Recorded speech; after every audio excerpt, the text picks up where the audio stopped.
Hello, I'm Oliver Colling, and this is my 70s TV childhood.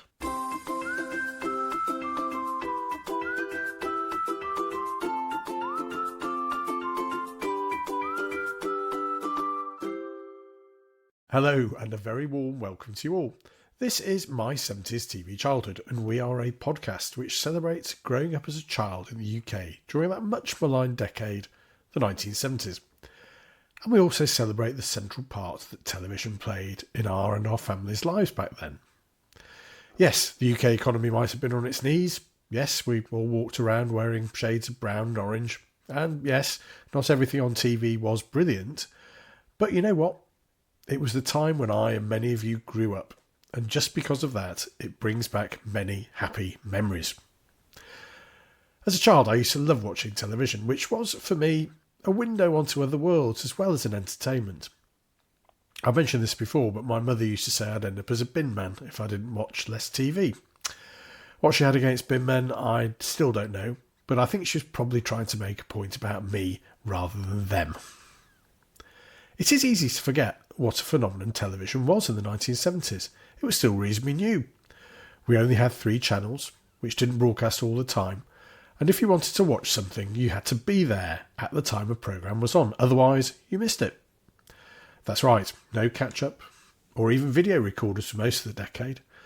This made television a shared experience and a common interest where families could share in watching programmes together, and the shows themselves became talking points in schools, factories and offices the following day. And it appears I'm not the only one who remembers this time fondly. We are now into our 7th season and have almost 200 episodes behind us. One of the reasons we've gone on so long is that you are a very engaged group of listeners, and your feedback and contributions are a huge part about why we keep the podcast going. The sheer volume of contacts we have from you is quite humbling, I have to say, and I do thank you all, not only for listening, but for providing such lively interactions. If you'd like to get in touch to share your own memories, suggest future subjects for the podcast, or, well, for any other reason, you can do so in a number of ways. You can leave a comment on our blog at www.my70stvchildhood.com or on one of our social media sites on Facebook, Instagram, YouTube, Twitter /X or LinkedIn. Alternatively, if you prefer, you can just email me, oliver@my70stvchildhood.com. We would love to hear from you. I'd also like to give a special mention to our YouTube viewers, who are rapidly growing in numbers and get the added benefit of seeing us in full technicolor detail. Thanks for all who've been in touch. We had a lot of feedback on our episode featuring annuals, and my discussion with long-time listener Lee evoked lots of happy memories for many of you. Another long-time listener Nick got in touch and made a very good point that many of the animals we read were not just TV related, but related to the weekly comics we used to read. And I think that's a very good point, Nick. We have spoken before about the excitement of the comic plopping onto the doormat with the daily paper, or going into the newsagents to pick up the new edition of the Beano or the Dandy or whatever our favourite comic was. Looking back at my annuals over the years, I graduated from the Teddy Bear annuals, which were based on Teddy Bear Weekly, through Disney's Donald and Mickey annuals and comics, to Shoot, the football comic via the likes of Battle and Action. I think we need to revisit comics in the light of this, and there may well be an episode for the podcast later on this year. This edition of the podcast is due to go out at the beginning of February, which is often a bit of a dark and dreary time. Christmas feels like it was a long time ago. The weather's often cold, damp, and it might even snow. It's not the most uplifting time of year, apart from it being the month of my birthday, which is a bit of a bonus. And I do remember that one thing I used to do in these January, February times as a child during the dull, dreary winter months was to read. Once I managed to learn to read, I became a voracious reader, reading everything and anything. My parents used to embarrass me hugely in my early teens by telling the tale that I'd been reading the Times newspaper since the age of 6 or 7, and that didn't really appear a very cool thing to be doing as a teenager. I guess what it did show was that I would read anything I could get my hands on. Like many of us, I used to go down to the local library on a Saturday and get out some books, so the variety of what I read was quite wide. I was also lucky in that we had lots of books at home. My father had all his childhood books, So I spent hours reading some of the older children's stories in his collection, some of which would have contained, no doubt, what is it they say now before old TV and radio shows? Language and attitudes of the time. But I loved those stirring tales. As well as the obvious stories like The Adventures of Robinson Crusoe, I read tales of adventure like The Coral Island by R.M. Ballantyne, which featured a group of teenagers shipwrecked on a tropical island, having to deal with pirates and all sorts of other exciting adventures. I read King Solomon's Mines by Rider Haggard, another exciting tale of brave British adventurers in exotic foreign locations. And then, of course, we had Biggles, which, even in the 70s, his adventures with his chums, as they describe themselves, Algy, Ginger and Bertie, seemed like ancient history, but they were, in a way, very exciting, as were the stories of Rudyard Kipling about the British in India.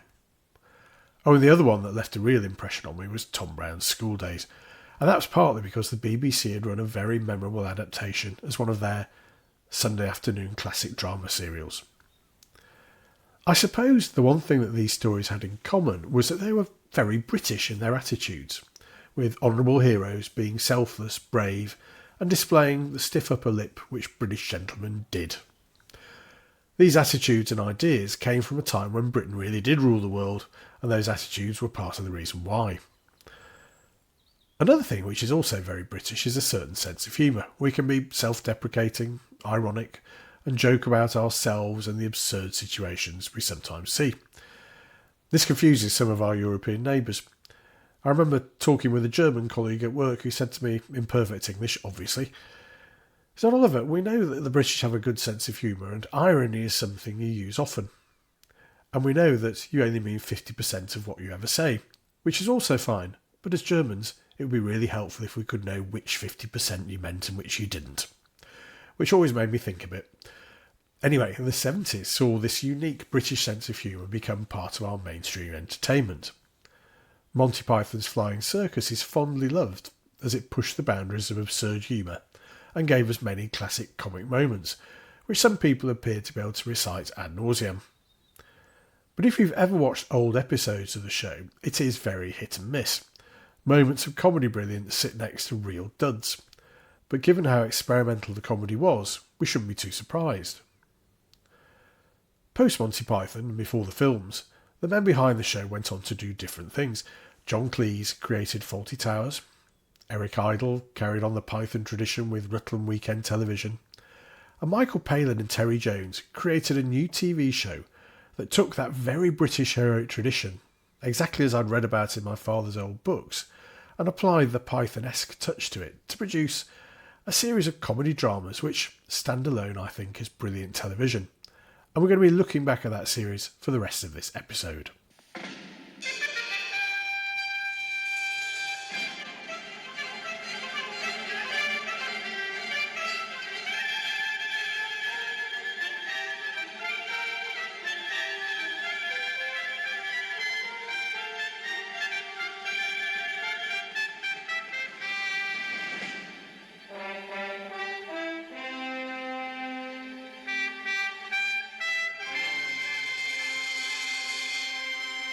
Ripping Yarns was first broadcast in January 1976 as a one-off episode, and that episode was called Tomkinson's Schooldays, with an obvious nod towards Tom Brown, and quite frankly it did and still does make me cry with laughter.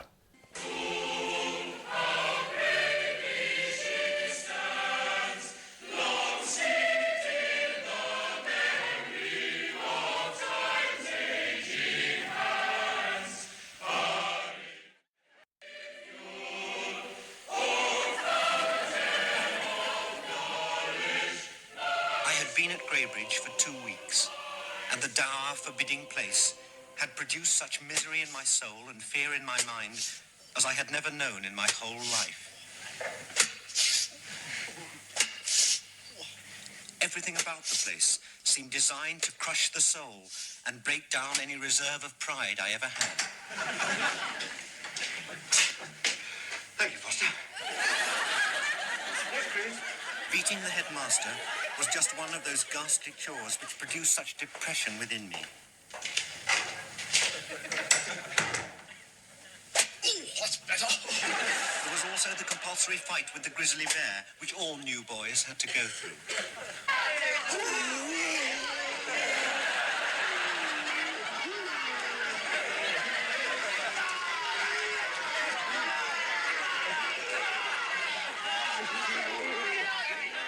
And there was St. Tadger's Day, when, by an old tradition, boys who had been at the school for less than 2 years were allowed to be nailed to the walls by senior pupils.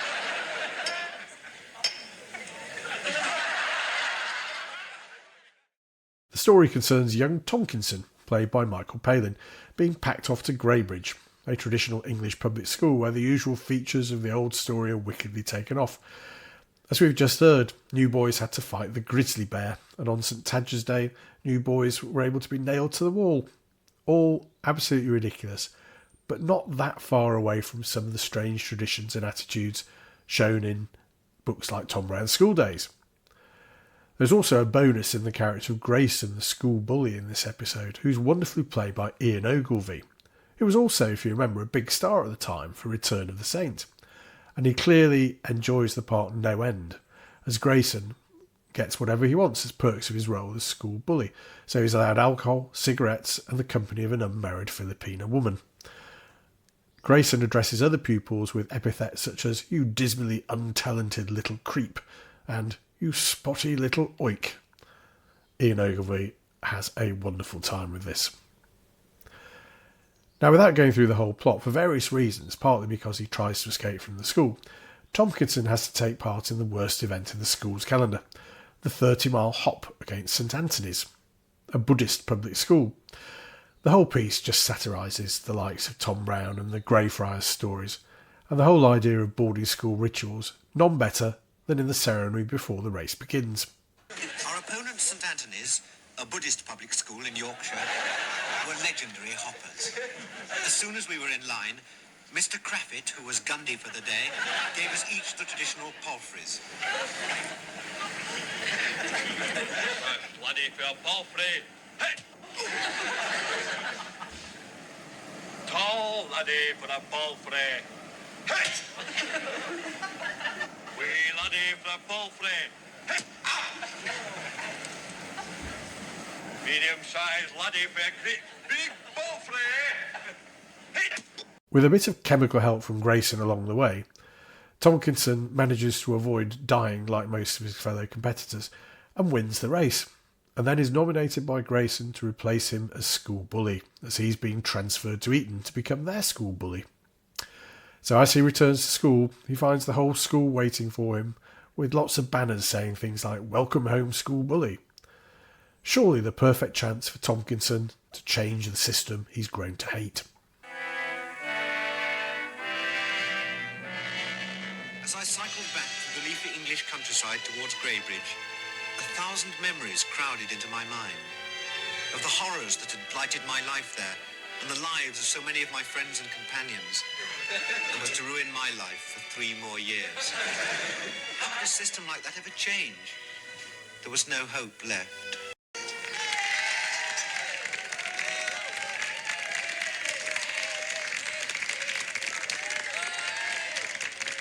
At first, I couldn't believe what was happening.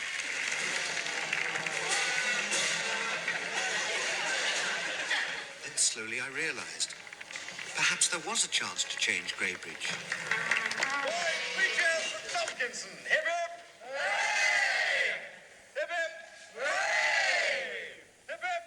And for some reason, it was being offered to me. Jolly good show, Tomkinson. But of course, I knew I would have to do it in easy stages. Call me school bully, you ghastly little toad. Tomkinson's Schooldays was originally intended as a one-off, but such was the success of the show that the BBC soon commissioned a whole series of ripping yarns from Palin and Jones, and they set about creating more tales of daring do that could have come from the pages of my father's books. Well, almost. In the end, there were 9 episodes of the show produced between 1976 and 1979, and each of them stands alone as great television, and very clever yet hilarious comedy. Everyone has their own favourite episodes, but I don't have time to talk about them all.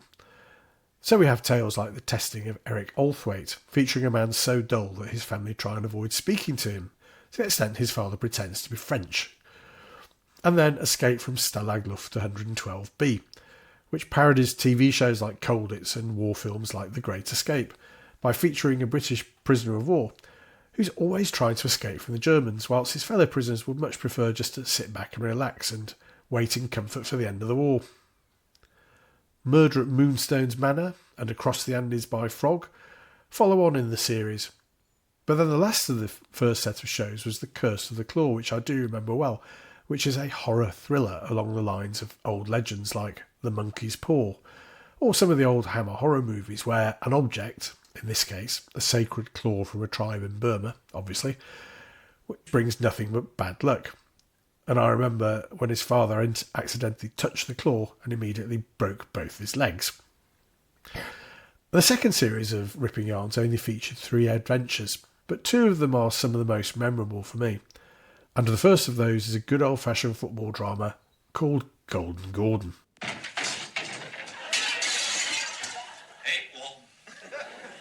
8 bloody 1.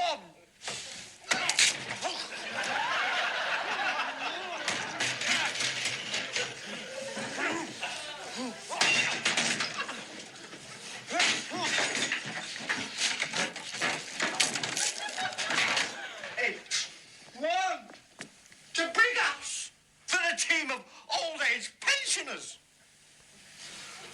The centre forward wears glasses during the match. 8 goals. 4 of them from back passes to the goalkeeper. Oh, they were the worst. Oh. Oh. Gordon is Barnstable United's greatest fan, and after the glory days of the 1920s when the team was the best in the Yorkshire Premier League, they now lose every game, and Gordon comes home and smashes up the furniture as a result. Gordon learns that the club is to be disbanded and the ground sold to become a scrap metal yard, and he's determined the last match will be a great one, and he starts to reassemble the great team of 1922, this being set in 1935, for one last effort. He has a bit of trouble persuading the old stars to come back, particularly one who was well known for striking fear into the heart of the opposition with his shiny bald head, with which he scored many goals. When Gordon tracks him down and visits him in his butcher shop, he is wearing a rather luxuriant wig. Mr. Davitt? Aye. Never, Davitt. My name's Ottershaw, Gordon Ottershaw. I'm from Barnstable. Oh, aye. Oh, yeah, I used to be a great fan of yours when you played for United. I remember your, Yes. well, you know, before you had, well, when you still had, Fastest legs in West Yorkshire. yes, yes, and, you know, all those goals you scored from the, Penalty spot. yes, but, you know, the headers. No. Never score with me head. Couldn't afford to with head of hair like this. I've always been proud of me hair, always will be. When it comes to match day, at the last possible minute, Gordon arrives with the old team and the centre forward dramatically whips off his wig, striking fear into the opposition. Barnstable United win the game and Gordon goes home and smashes at the furniture, this time in delight. This one works on lots of levels and evokes not just Roy the Rovers, but some of the older comics like Victor and the Eagle, who feature strips like Tougher the Track. It also plays upon the traditional idea of Yorkshire in the 1930s, and Palin, as always, is excellent as Gordon. What turned out to be the final episode of Ripping Yarns is also another favourite of mine, Roger of the Raj, which takes the old tales of the British in India and really stands them on their head. Roger Bartlesham, played by Michael Palin again, has grown up in a wealthy family. They have a large number of houses, an overflowing breakfast table, even more servants. Roger's mother, Lady Bartlesham, has killed more grouse than any other woman in history, and quite a few beaters along the way. It was their fault for looking too much like grouse, apparently. And his father, Lord Bartlesham, can't get used to the fact that slavery no longer exists and that all his servants are free men and women. Roger is rather uncomfortable with his parents and spends a lot of time with his Latin tutor, Mr. Hopper, who doesn't teach him Latin because he doesn't know any, but teaches him about Marxism and socialism. When the war breaks out, the Bartleshams move to India to do their part for king and country, which is having Indian servants playing their croquet for them, amongst other things. We then have a memorable and pivotal scene after dinner in the officers' mess. The evenings were taken up with endless regimental dinners. The same people, the same talk, until one memorable night, as the women were retiring. Well, ladies, shall we retire?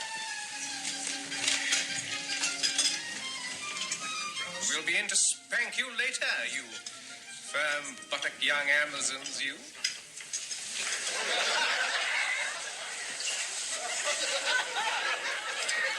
I'm terribly sorry. I don't know what came over me. Right, Morrison. I think you know what to do. Yes. Yes, of course, sir.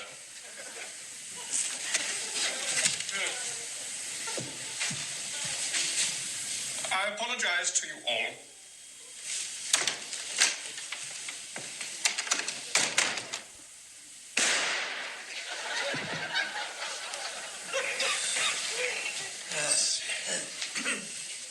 Did he really? Seemed a nice enough young chap.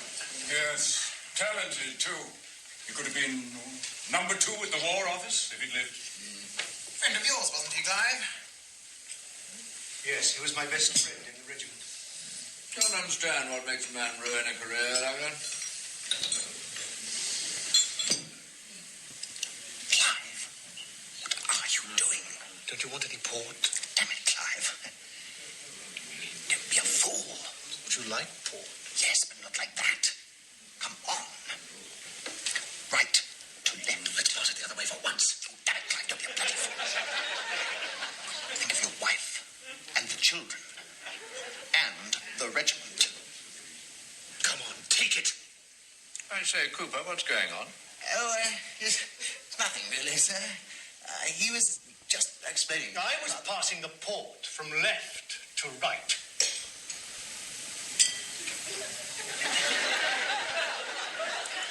Off you go, Cooper.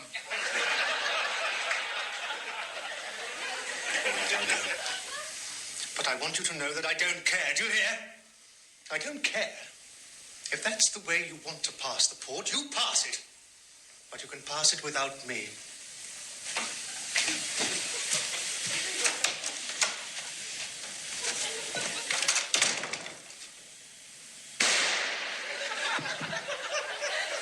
Perhaps we can get on cigar onto Oh, thank you very much. Thank you. Good. I want to go too. I think it's about time someone said what Cooper's just said. I think anyone should be allowed to pass the port any way they want. Meredith. Left to right, right to left. Diagonally, Meredith. under the table, over the table, behind one man, in front of the next. One-handed, two-handed, right round that way and then right round the other. Meredith. 2 to the left, 3 to the right. Missing out every third person on one side and every alternate person on the other side. Meredith.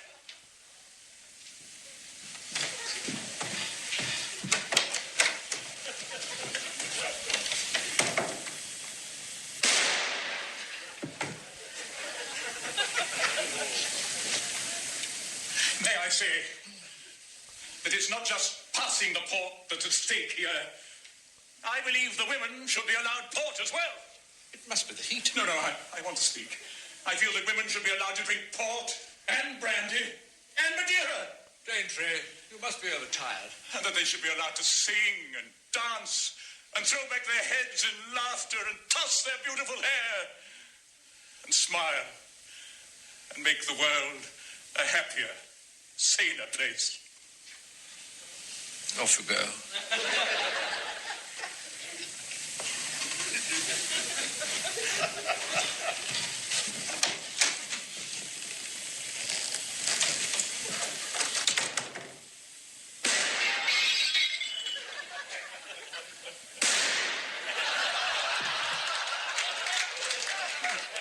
Damn good soldier, Daintree, don't you? Damn fine, Barty. Damn fine. And honest. I've wanted women in here for years. What? Yes, I've wanted to pass the port from left to right, just like young Daintree did. And more than that, I've wanted to do away with the loyal toast. Oh, no, Runciman, not you. I wanted to abolish the national anthem. I wanted to set up a socialist republic in this land. A state where all those who do the work should be given the full reward for such work. Where patronage and privilege should be cast away and one man should be the equal with his fellow. Smash the monarchy, smash the ruling classes, break up the homes of the rich and privileged, and let all humanity share together equally as God surely intended them so to do.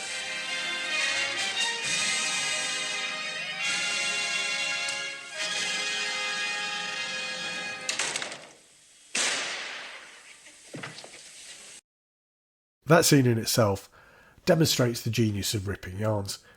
We all recognise the setting and the situation, but it plays out in a different way than we might expect, given Palin and Jones's absurdist take on the plot. At the end of the tale, Roger and his girlfriend Miranda achieve their long-held dream of running a small shop, the antithesis of the British Imperial dream, and they live happily ever after. Now, I did watch many of these episodes when I was probably too young to fully appreciate them, although I did understand a lot of the parody elements of Tomkinson's Schooldays, The Curse of the Claw and others. The show is quite rare in that I rewatched some of the episodes again and again, and I still find them very funny. As regular listeners will know, I often haven't watched the shows we discussed since they were first broadcast around half a century ago. Ripping Yarns is a bit different, and I do think it does stand the test of time, partly because of the historical setting and partly due to the quality and humour of the writing. Oh, and the casting is very strong throughout, with a range of top British actors taking part, like Ian Ogilvy, who we mentioned earlier, Liz Smith, Roy Kinnear, Frank Middlemass, Ian Cuthbertson, John Le Mesurier, Jan Francis, Denholm Elliott, Gwen Taylor, Joan Sanderson and many, many others, all demonstrating they don't take themselves too seriously. Ripping Yarns is yet another show which holds a special place in my memories. And, as I've said, it still makes me laugh today, unlike some of the other TV shows I used to like but now find awful. It also taught me which way to pass the port and what to do if I make a mistake. You know what to do. Do you remember Ripping Yarns? Perhaps you've gone across the Andes by frog or won the 30-mile hop. Do let us know by getting in touch using one of the methods we mentioned earlier. There are also details in our show notes. That's all for this episode. We will return in a week's time with the next of our 70s TV trivia themed quizzes, and then with a new podcast episode in a fortnight. Until then, don't let February get you down, and remember that spring and summer will be here before you know it. Oh, and if you do have a moment, please like, rate and review us wherever you get your podcasts. Thanks for listening, take care, and see you again soon for more from my 70s TV childhood.